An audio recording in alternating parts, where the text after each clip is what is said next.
Today I got a small piece of metal in my rear tire, so I'm going to remove it, remove the wheel, remove the tire, use a combination patch plug to repair the hole, then remount and balance the tire and reinstall it. Alright, so if you don't notice, it's a 2015 BMW S1000RR. So alright, 36mm socket.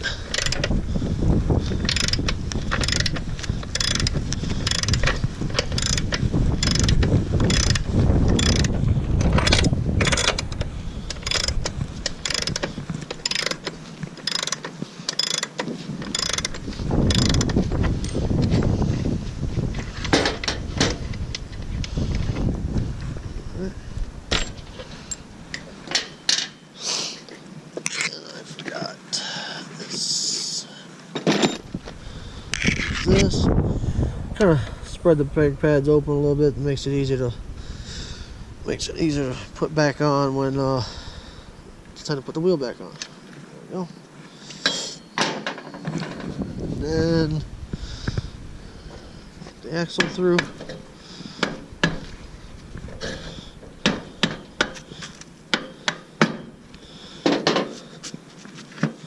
Slide it full. Move this out of the way, slide the wheel forward, then kind of pull the chain off, put all the plates off to the side,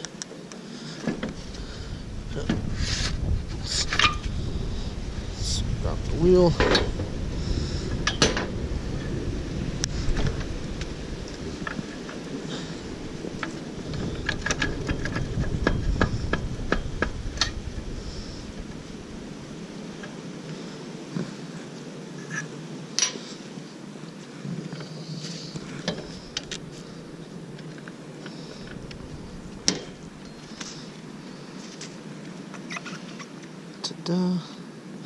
gotta love them premium wheels, man. Look at that.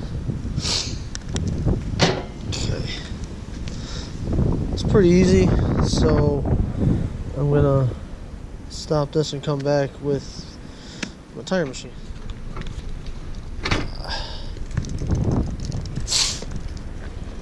It's kind of my setup. It's in the back of my van. If you're not familiar with it, it's my balancer. This is my tire machine. Now, drain out the air. Nope, where are you going? Hey, where comes? Alright. Drain out the air.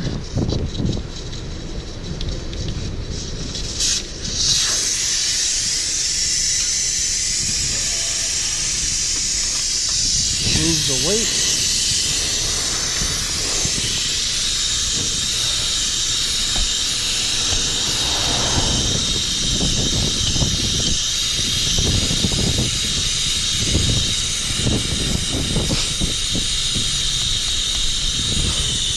And I love these ones. These rubber backings. Peels, essentially it just peels right off. Doesn't rip like a sticker and leave that freaking tape left on there. Okay. Now, time to break the bead.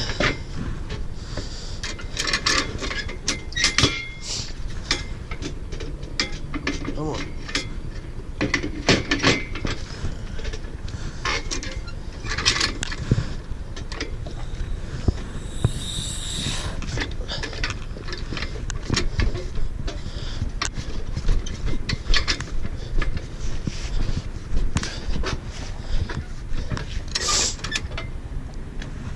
I didn't show where this little piece of metal is in my tire. I was out riding earlier today and found it and tried to pull it out, see how big it was. Well, pulled it out and started leaking. Put it back in, wasn't leaking. It's a very small piece of metal. So that's what we are looking to remove and repair.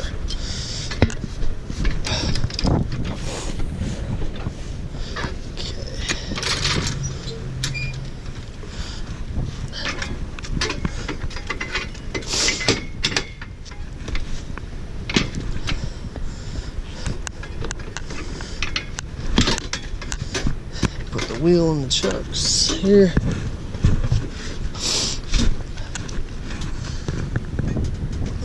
Everything I use is like this hard plastic, kind of like cutting board materials. It's called UHMW. Very hard plastic, but it will not scratch up, mar your wheels. And I've done freshly powder coated wheels. I've even done a few sets of carbon fiber wheels, so no issues.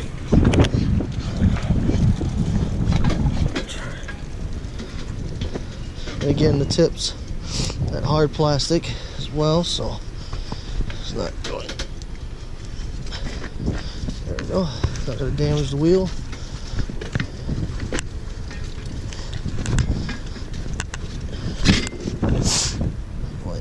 Down. Here's the magic. Look at that.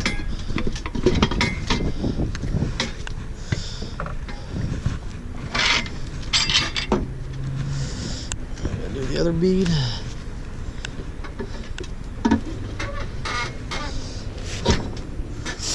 I'll probably make another video, but I'm gonna have to have someone helping me. See, I got that just like the other side. Voila. No.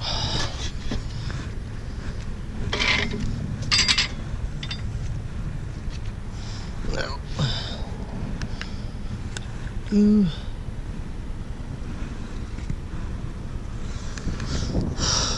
See if I can find this piece of metal. There it is. I don't know if you can see this, but that small piece of metal right there. Gotta kind of see if I can't push it through.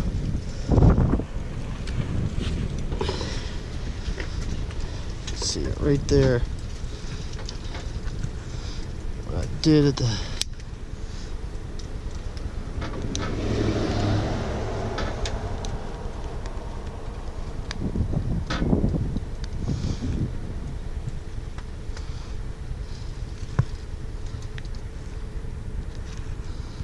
that piece of staple.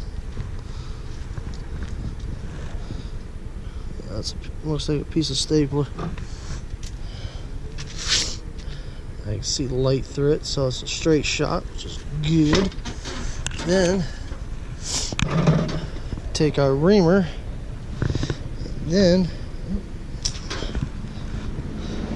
we need to make the hole a certain size for the plug to fit. So right now the hole is too small.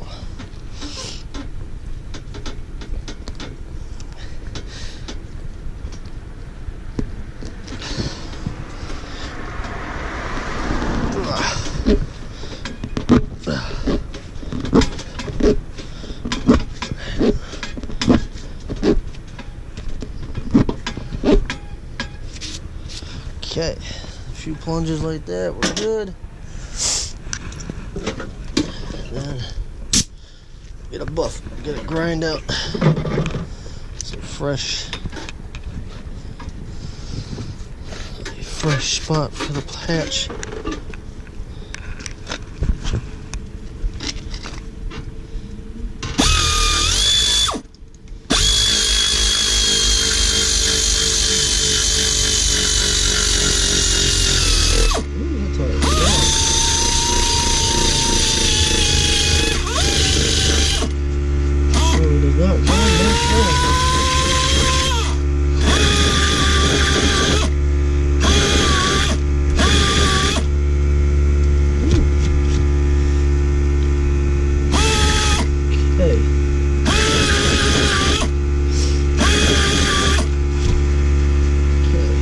Easy.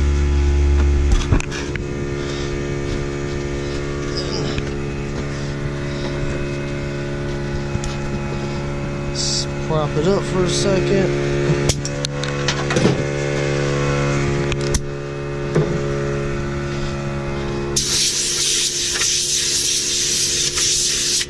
Blow out the contaminants.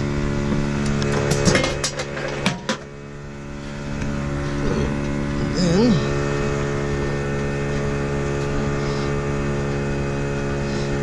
place it like so.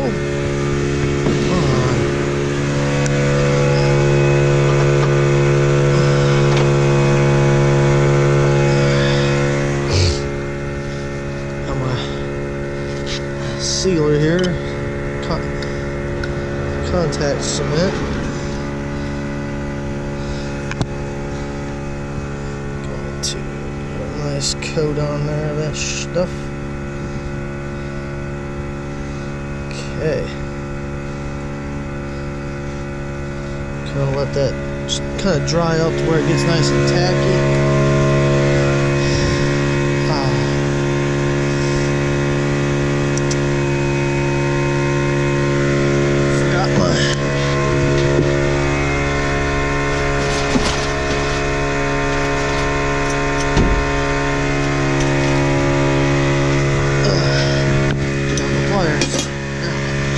There's a combination patch plug. Got your patch.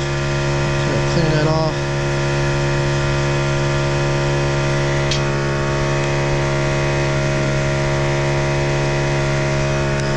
Slip that through. And use this metal tip. Kind of use it to feed through the hole. And what I like to do is to kind of lubricate it / when it plug goes through the hole, it helps seal it better. Put some of the stuff on there.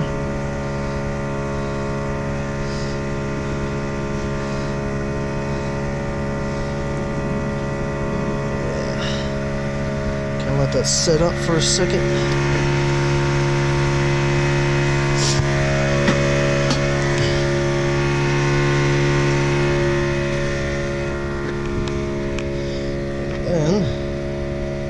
There's that metal tip. It's also used to pull it through. Get that thing in there. Pull it real nice and tight. Then take our stitcher. I'm sure you can see it. And right now we're pressing it and also rolling out any air pockets that might be in there.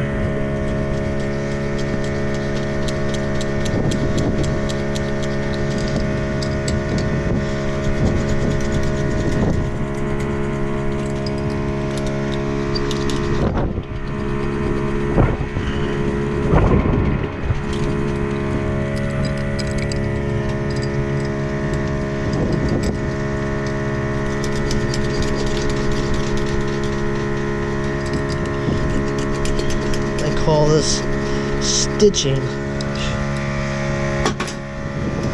and I tend to cut this, come on, peel this plastic cover off, and then as a added precaution, I'm sure if most people do this, but take some of this stuff up. Get it around the edges here. Make sure it gets in there.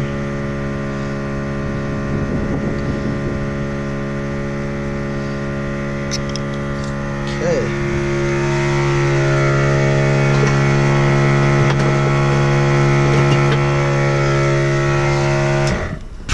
Now,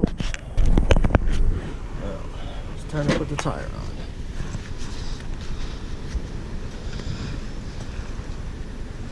So here it goes. I know what direction this spins. It spins in a counterclockwise. There's my arrow. Counterclockwise.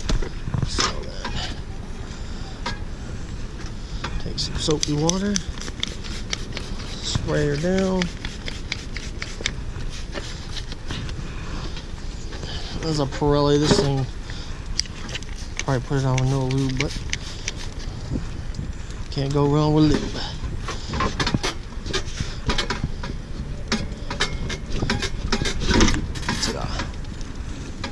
And What I'm going to do is put that plug on the opposite side of the valve stem, because the valve stem is for balancing purposes. Press this down, get it kind of started.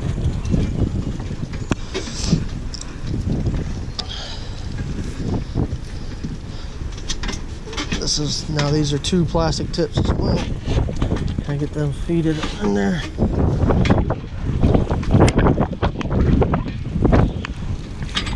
Drop my pivot bar.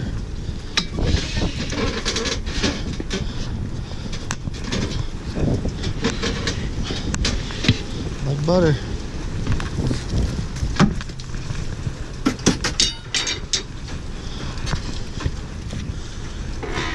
Okay. Now,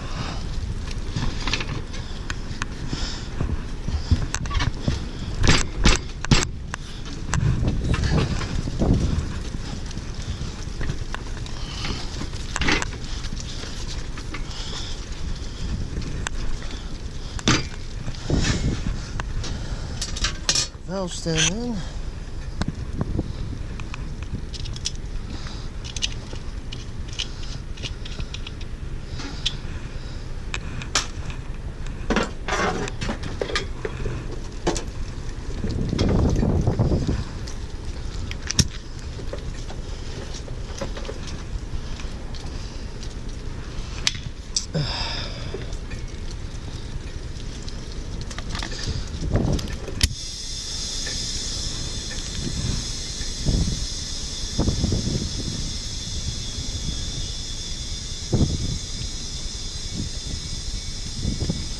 I like to run about 30 pounds in my back tire.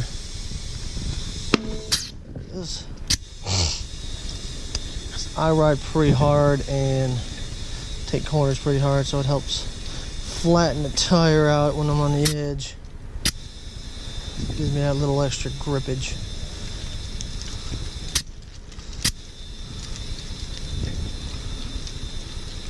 But I'm going to overfill it this way.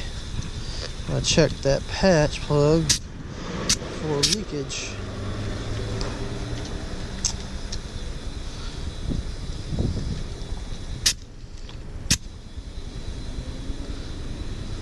Do.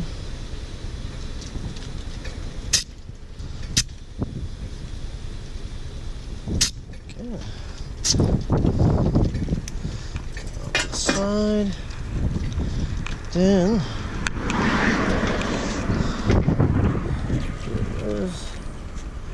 Take some more of that soapy water, spray it on there.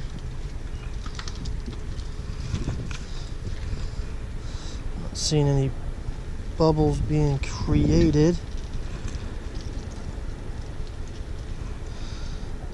So, I'd call that good. And usually what I do is pull up just a little bit, try to cut it flush with the tire. This way when it springs back down, it actually recesses into the hole just like that. This way when the tire starts to wear, this ain't sticking up and potentially push in, and so when the tire starts to wear, it'll reach that plug and start to wear with it.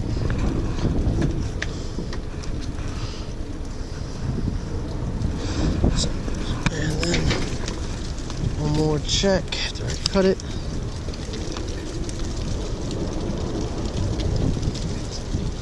We're good. Now it's time to balance the wheel.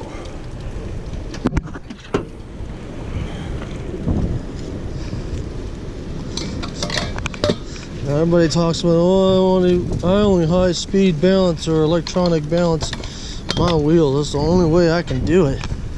Well, it's fine and dandy and all, but for those high speed guys like myself, this is a lot more accurate. Because it's called static balancing, and I mean, it's so accurate that the guys that for airplanes, the propeller blades on their planes is just pretty much how they do it. Call it static balancing. That valve cap on, especially if you guys got, I got a 90 on there, but if you guys got regular rubber one, what happens, the tire gets spinning so fast it'll actually pull into that valve stem and actually piss out a little bit of air little by little. It's very little, but after time. So kind of let this settle to where the heaviest will settle at the bottom.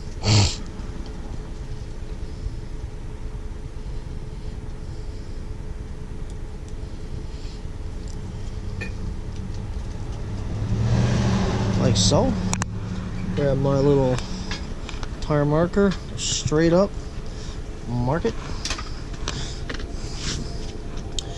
I'm going to clean the spot where I'm going to put my weights.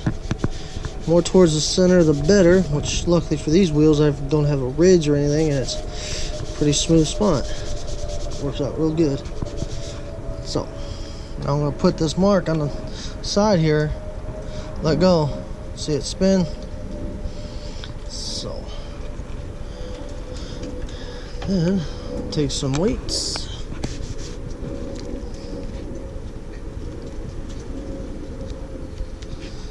just temporarily stick it on the side here if it stays. That's why you gotta clean it.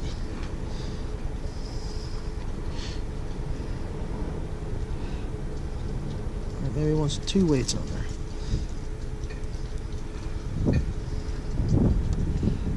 See how much slower it's going? So that is 7 weights. That's a lot. Okay.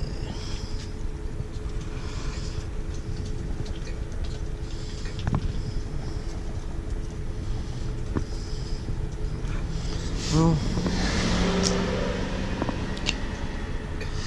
stick them to the tire, the wheel, press them on there.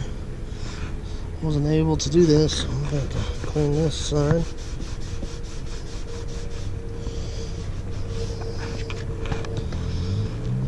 Let's see. Grab some weights.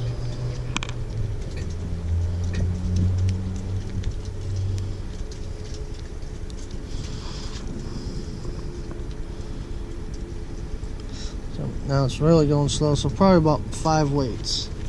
I've been doing it long enough. Come on. What's this? Here we go. 1, 2, 3, 4, 5. Take the backing off.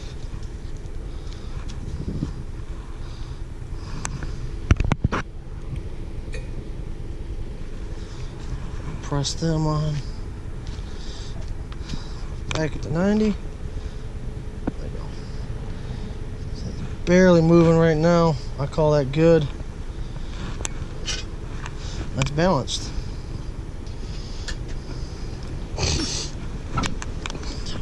Stand. Now let's go put it on the bike. Now it's time to put the wheel back in. So, got our spacer on the one side.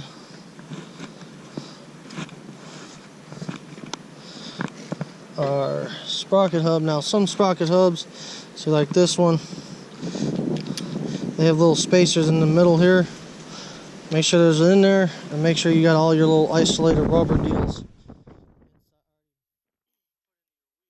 Sometimes it makes it easier to lay the wheel down flat, put these isolators in so they'll stay, especially ones that have worn out, and they usually have like 2 pieces connected with a little tab deal, and makes it easier to get those all set in there. So get your chain up,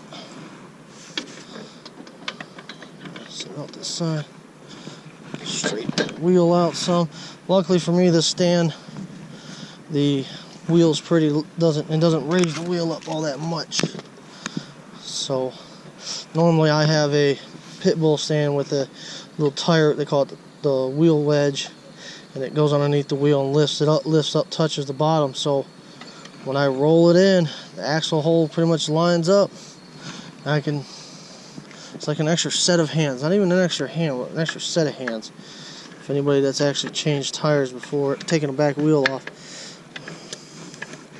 Put this caliper on, gotta line it up with the bracket, the tab on the swing arm, slide it through. So this will pretty much be just like working with that. So now that everything's lined up, chain's on, it's best to leave the bike in neutral for the chain can, for the chain. So everything's in. Now, gotta get your axle through. I've got to lift up the wheel, wiggle it. Oh. See here, the spacer is kind of halfway popped out, and just lift up on the wheel, pop it, push it through, and whoop. Sometimes they're easy, sometimes they're not. I try to find the spot where the chain tensioner has been rubbing the most. This way you ain't got it all around and stuff. Cliff, as my friend says, because Cliff cares. Alright. Pull the wheel back. Line these flats with the spacer flat. Slide it through. And to the other side. See, you start getting that and then that. So I did buy this bike used, so, and I think even though it's pretty much brand new, I think they removed the wheel. So,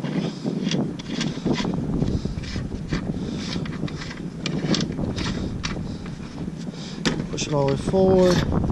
Check our chain's tension, which is, this is a brand new chain. Well, yeah, pretty much new. It's got a little slack in it now.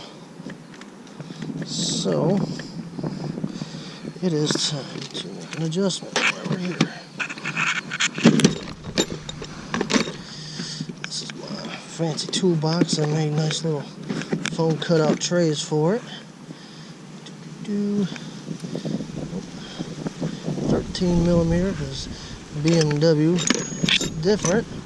They're not just 12 and 10 like everybody else. Loosen up the jam nut. 1, 2, 3, 4, 5, 6, almost 7. So I'm just going to give this a little whoop. Check it again. Get a turn here. About halfway through that line. Come on this side, do the same. Loosen that up. Now the chain doesn't move so much when you adjust this side, so, but it does make a little difference. But you do need to make sure it's lined up correctly. All right, halfway through.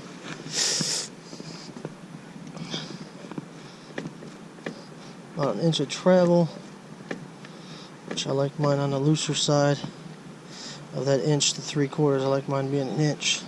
And you gotta watch it sometimes when you tighten up on these axles. On some bikes, it will actually tighten the chain up some.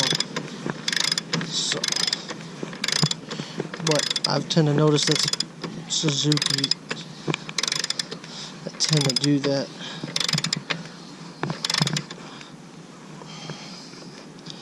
And so do BMWs. See how tight that was? So probably should have just left it there.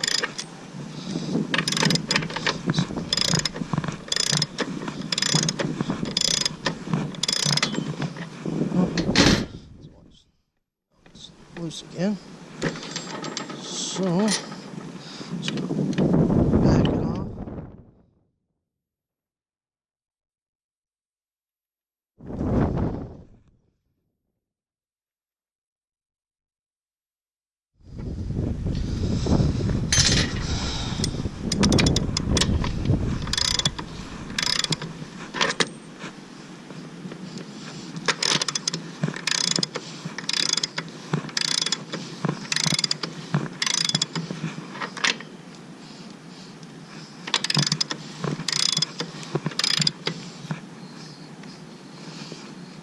That's a little on the tight end.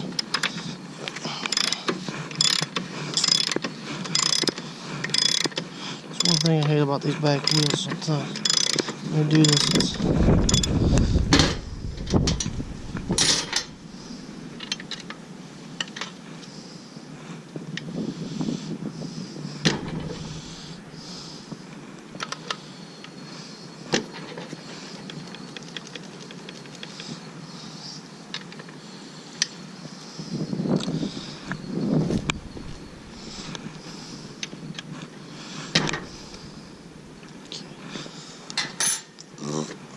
finding that sweet spot.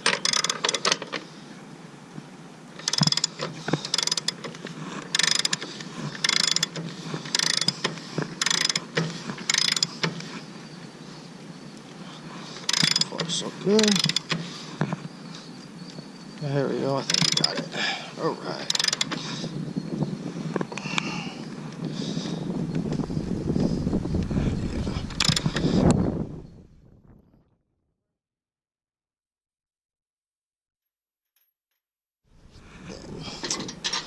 Back to our axle adjusters. What I do is kind of tighten this up against the block just a little snug. See how it turns? So when it turns, locks that down.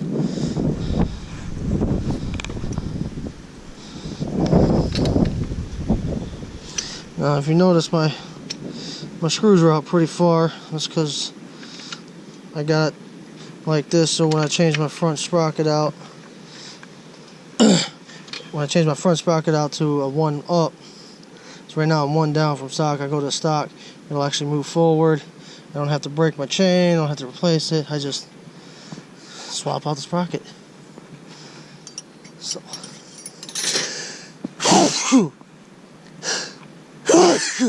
excuse me. No. Check it again.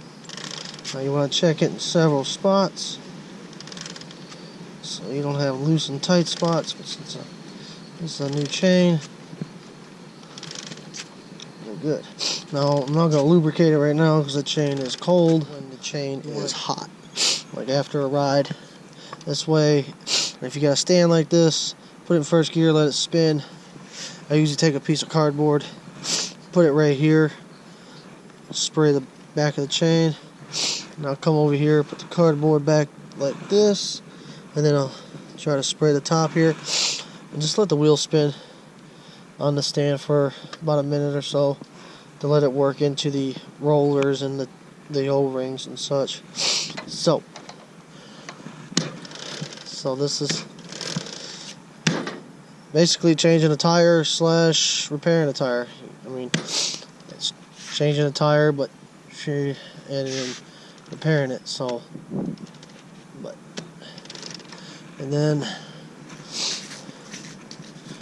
there's my van. I don't know if you get close enough to read the deal. So, and this is like a week or so, 2 weeks. Tires, not more. So.